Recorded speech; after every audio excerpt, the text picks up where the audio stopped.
नमस्कार मित्रों, जय श्री कृष्णा। मित्रों, भगवान धन नहीं देखते, शान शौकत कोठी बंगला कुछ नहीं देखते।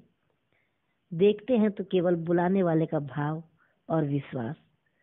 पुराणों में वर्णित एक कथा के अनुसार एक बार भगवान श्री कृष्ण एक शिकारी के जाल में भी फंस गए। कैसे, सुनिएगा।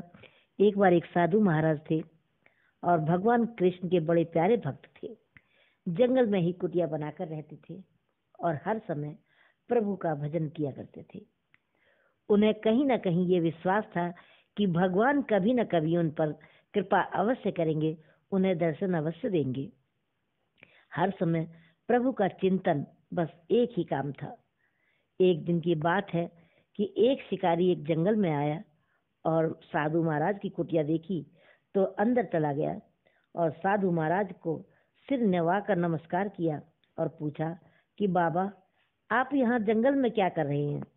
आखिर आप यहाँ कैसे रहते हैं और रहकर करते क्या हैं? साधु महाराज मुस्कुराए। फिर सोचा कि इसे क्या समझाऊं, पता नहीं ये कितना समझ पाएगा।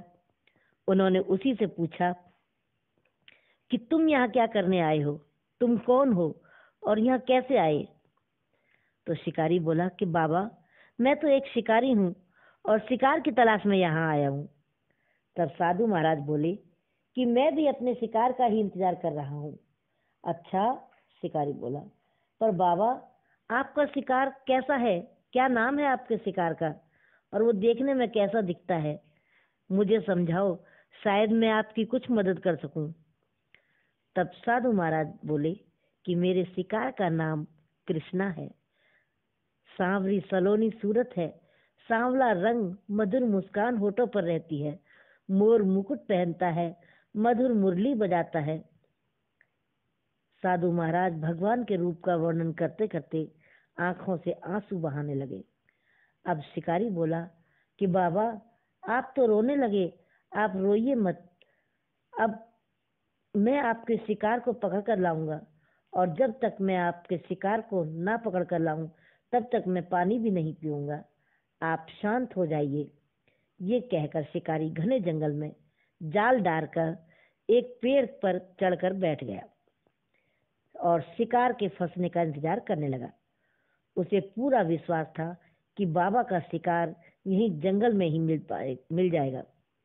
पूरा दिन बीत गया, रात हो गई और इसी प्रकार 3 दिन बीत गए। अब तो भगवान से रहा नहीं गया। शिकारी पर उन्हें बड़ी दया आने लगी, क्योंकि शिकारी भूख और प्यास से बेचैन था। नींद भी उसे सताने लगी थी।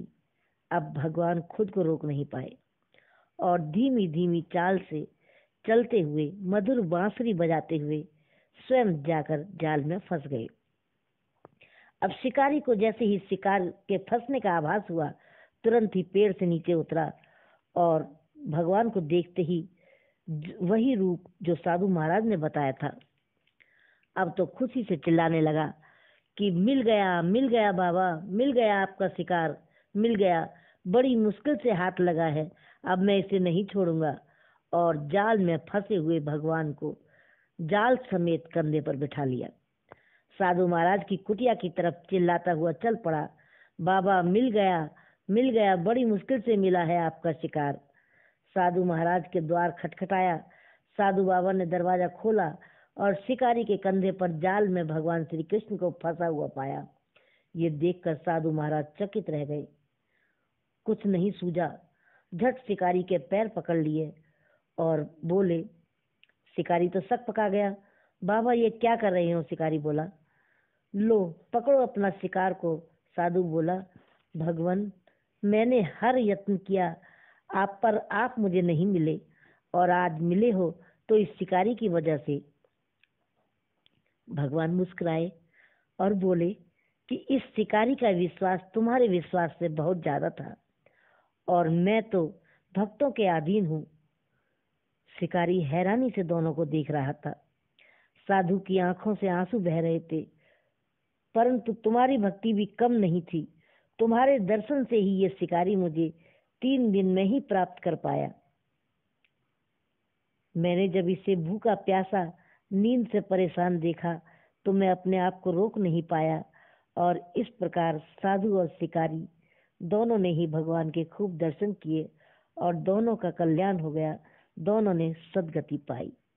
तो ऐसे हैं भगवान श्री कृष्ण, भक्तों के अधीन, भगत के बस में। जय श्री कृष्ण।